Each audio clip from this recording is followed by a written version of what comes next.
ஆன்மீக தமிழ் அன்பர்களே நண்பர்களே, உங்கள் அனைவருக்கும் தமிழ் யூடியூப் சேனலின் இனிய தமிழ் வணக்கம். தாய்மொழியால் இணைவோம், தாய்மொழியை வளர்ப்போம். வாழ்க தமிழ், வளர்க தமிழ். நமது சேனல் ஆன்மீக பதிவில் இன்று முதல் சைவ சமய 12 திருமுறைகளில் 1 முதல் 7 திருமுறைகளாக வருகின்ற தேவாரம் என்ற திருமுறையை ஒவ்வொன்றாக மூலமும் உரையுமாக அளிக்க உள்ளோம். இதுவரை 12 திருமுறைகளில் 8ஆம் திருமுறையான மாணிக்கவாசகர் அருளிய திருவாசகம், 10ஆம் திருமுறையான திருமூலரின் திருமந்திரம், 12ஆம் திருமுறையான சேக்கிழார் அருளிய பெரிய புராணம் ஆகியவற்றை மூலமும் உரையுமாக ஒவ்வொன்றாக அளித்து வருகின்றோம். அந்த வகையில் தேவாரத்தையும் ஒவ்வொன்றாக மூலமும் உரையுமாக எளிய நடையிலும் தெளிவாகவும் மற்றும் விளக்கமாகவும் அளிக்க உள்ளோம், அளித்து வருகின்றோம். ஆன்மீக தமிழ் அன்பர்களாகிய நீங்கள் இதனை கேட்டு இதன் இனிமை உணர்ந்து இறைப்பயன் பெற வேண்டியும், மேலும் இப்பதிவிற்கு லைக் மற்றும் ஷேர் செய்தும், அது மட்டுமல்லாமல் இதுவரை இந்த சேனலுக்கு நீங்கள் சப்ஸ்கிரைப் செய்யவில்லை என்றால் சப்ஸ்கிரைப் செய்து பெல் சிம்பலையும் கிளிக் செய்து ஆதரவு அளிக்கவும் அன்புடன் கேட்டுக்கொண்டு இப்பதிவினை தொடர்கிறேன். வாருங்கள், ஆன்மீக பதிவான தேவாரம் பற்றி அறிவோம், அறிந்து தெளிவோம், தெளிந்து இறைப்பயன் பெறுவோம். ஓம் நம சிவாய. திருச்சிற்றம்பலம். தேவாரம் என்பது சைவ சமய கடவுளான சிவபெருமான் மீது பாடப்பெற்ற 12 திருமுறைகளில் முதல் 7 திருமுறைகள் ஆகும். இந்த 7 திருமுறைகளை திருஞான சம்பந்தமூர்த்தி நாயனார், திருநாவுக்கரசு நாயனார், சுந்தரமூர்த்தி நாயனார் ஆகிய நாயன்மார்கள் தமிழில் பாடியுள்ளார்கள். முதல் இருவரும் பொது ஊழி 7ஆம் நூற்றாண்டிலும் 3ஆம் அவர் பொது ஊழி 8ஆம் நூற்றாண்டிலும் இவற்றை பாடியதாக கருதப்படுகிறது. தேவாரங்கள் பதிக வடிவிலே பாடப்பட்டுள்ளன. பதிகம் என்பது 10 பாடல்களை கொண்டது. பொது ஊழி 7ஆம் நூற்றாண்டு தமிழ்நாட்டிலே பல்லவர் ஆட்சி பலம் பெற்றிருந்த காலமாகும்.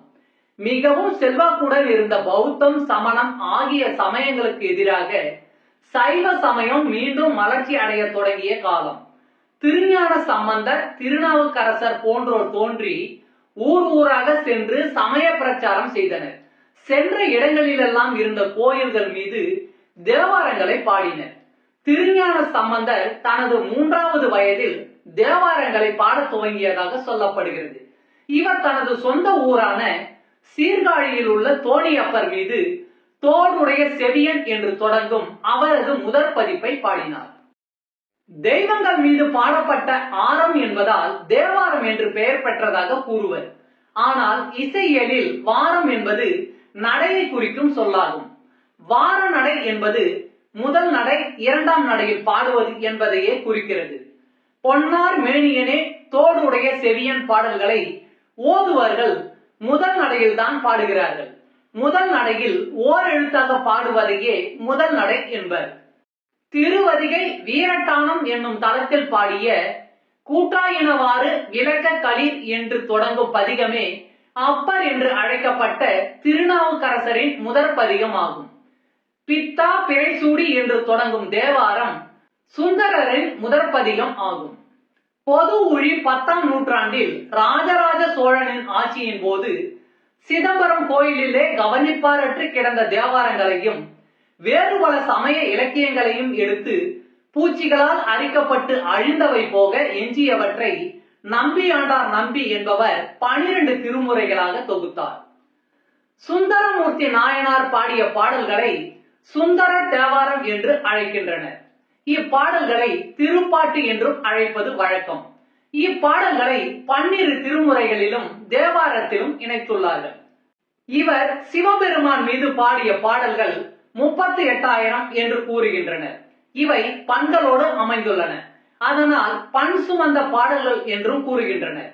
இவற்றில் 100 பதிகங்கள் கிடைத்துள்ளன. அவற்றில் 17 பண்கள் இடம்பெற்றுள்ளன. தேவாரங்களில் செந்துருத்தி பண் கொண்டு பாடியவர் இவரே. தேவாரங்களை பாடிய மற்ற இருவரான ஞான சம்பந்தரும் நாவுக்கரசரும் இந்த பண்ணில் பாடல்களை பாடவில்லை. சுந்தரர் அருளிய திருப்பதிகங்களை திருப்பாட்டு என்று அழைப்பது மரபு.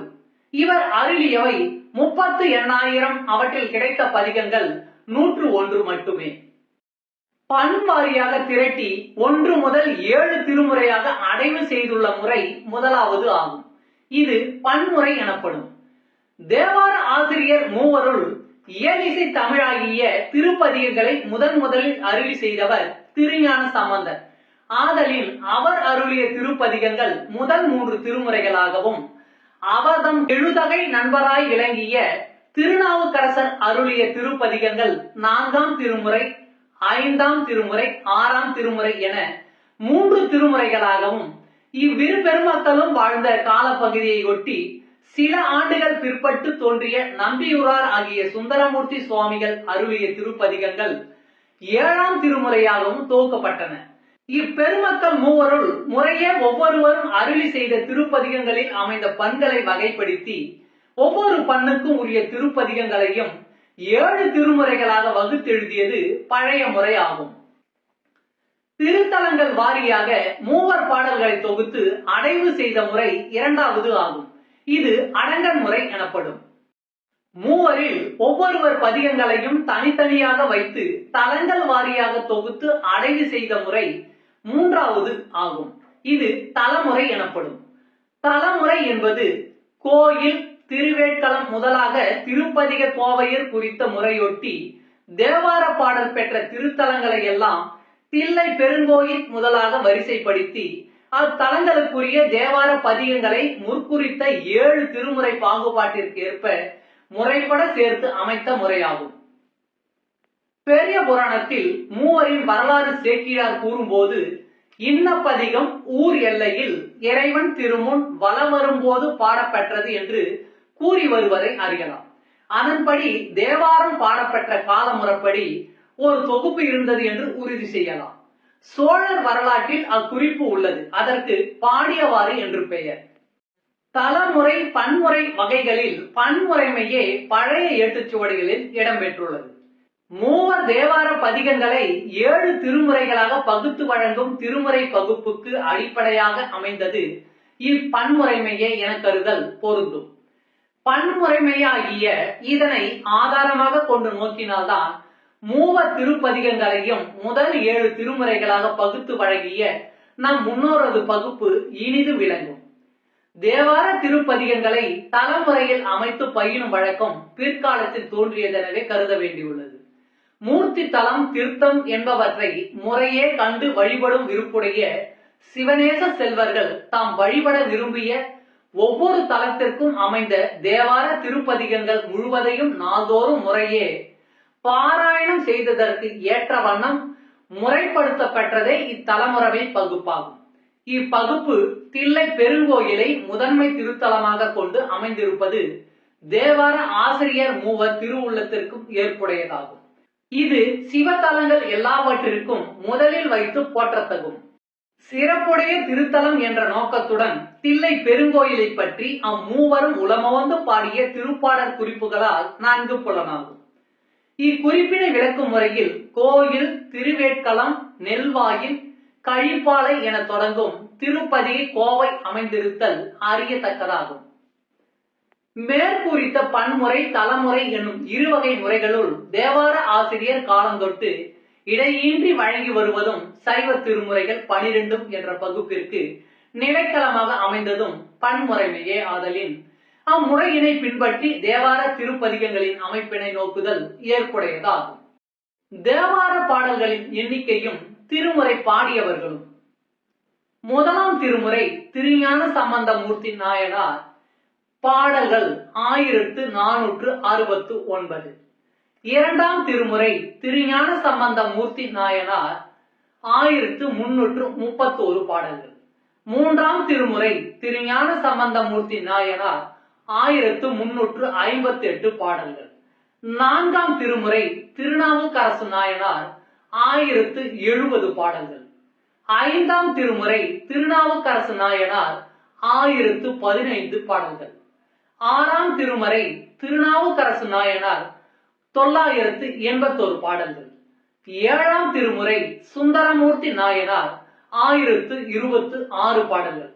மொத்தம் 8227 பாடல்கள் இதில் அமைந்துள்ளன.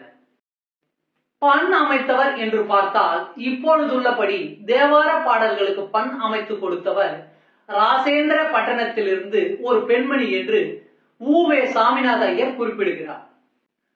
தேவார காலத்து இசைக்கருவிகள் என்று பார்த்தால் யாழ், வீணை, குழல், கிண்ணரி, கொக்கரி, சச்சரி, தக்கை, முழவம், மொந்தை, மிருதங்கம், மத்தளம், தமருகம், துந்துபி, குடமுழு, தத்தகலம், முரசம், உடுக்கை, தாளம், துடி, கொடுக்குட்டி முதலியன. இவற்றுள் பல பண்டை காலம் முதலே தமிழகத்தில் இருந்தவை. தேவாரத்தில் காணப்படும் பெரும்பாலான பண்கள் தமிழ்நாட்டிற்கே உரியவை. அவை பண்டை இசை நூல்களில் கூறப்பட்ட இசை நுணுக்கம் பொருந்தியவை. அப்பண்களில் சில சிலப்பதிகாரத்தும் காணலாம். பல்லவ பேரரசர் காலத்தில் தமிழ்நாட்டில் தமிழ் பண்களும் தமிழ் இசையும் களி நடனம் புரிந்தன என்பதற்கு திருமுறைகளே ஏற்ற சான்றாகும். இவ்வளவு அருமையும் பெருமையும் நிறைந்த இறைப்பாடலான தேவாரம் திருமுறையை நாமும் அறிந்து கொள்வோம் வாருங்கள். சைவ சமய திருமுறைகளில் முதல் திருமுறையான தேவாரம் திருஞான சம்பந்த பெருமான் அருளி செய்த திருக்கடைக்காப்பு. தலம் திரு நல்லாரும் திரு ஆலவாயும். பண் நட்டப்பாடை. வினாவுரை திருப்பதிகம். பாடல் 66. திங்கள் அம்போதும் செழும்புணலும் செஞ்சடை மாட்டு அயல் வைத்து உகந்து நம் கண் மகிழும் நல்லாறு உடைய நம் பெருமான் இது என்கொள் சொல்லாய் பொங்கு இள மென்முளையார்களோடும் புனமையில் ஆட நிலா முளைக்கும் அம் கலகச் சுதை மாட கூடல் ஆலவாயின் கண் அமர்ந்த ஆரே. திங்கள் அம்போதும் செழும்புணலும் செஞ்சடை மாட்டு அயல் வைத்து உகந்து நம் கண் மகிழும் நல்லாறு உடைய நம் பெருமான் இது என்கொள் சொல்லாய் பொங்கு இள மென்முளையார்களோடும் புனமையில் ஆட நிலா முளைக்கும் அம் கலகச் சுதை மாட கூடல் ஆலவாயின் கண் அமர்ந்த ஆரே. பாடலின் பொருளுரை. பிறைமதி, அழகிய மலர்கள், வளமான கங்கை நதி ஆகியவற்றை தன் செஞ்சடையின் மேல் அருகருகே வைத்து மகிழ்ந்து நம் கண் களிக்குமாறு நல்லாற்றின் கண் எழுந்தருளிய நம் பெருமானே. பூரித்து எழும் மென்மையான இளைய தனங்களை உடைய மடந்தையரோடு கானகத்தில் வாழும் ஆண்மயிர்கள் கூடலில் களித்தாடுகின்றன. பெருமை மிக்க தமிழ் சங்கத்தனையும் நில ஒளி மிகுதியாக பிரகாசிக்குமாறு வெண்மையான சுண்ணாம்பினால் கட்டப்பட்ட மாடங்களையும் உடைய கூடல் ஆடல்வாயின் கண் நீ விரும்பி உறைந்ததற்கு காரணம் யாதோ சொல்வாயாக. நம சிவாய். திருச்சிற்றம்பலம். அன்பு ஆன்மீக தமிழ் அன்பர்களே, நண்பர்களே, இவ்வீடியோ பதிவினை கேட்டு இன்புற்று ஆதரவு அளித்த அனைத்து தமிழ் உள்ளங்களுக்கும் எங்கள் உள்ளம் கனிந்த நன்றி. மேலும் இப்பதிவு உங்களுக்கு பிடித்திருந்தால் லைக் மற்றும் ஷேர் செய்தும், இதுவரை இந்த சேனலுக்கு நீங்கள் சப்ஸ்கிரைப் செய்யவில்லை என்றால் சப்ஸ்கிரைப் செய்து பெல் பட்டனையும் அழுத்தி ஆதரவு அளிக்கவும் அன்புடன் கேட்டுக்கொள்கிறோம். மிக்க நன்றி. அடுத்த பதிவில் உங்களை விரைவில் சந்திக்கும் வரை உங்களிடமிருந்து விடை பெறுவது தமிழ் யூடியூப் சேனல்.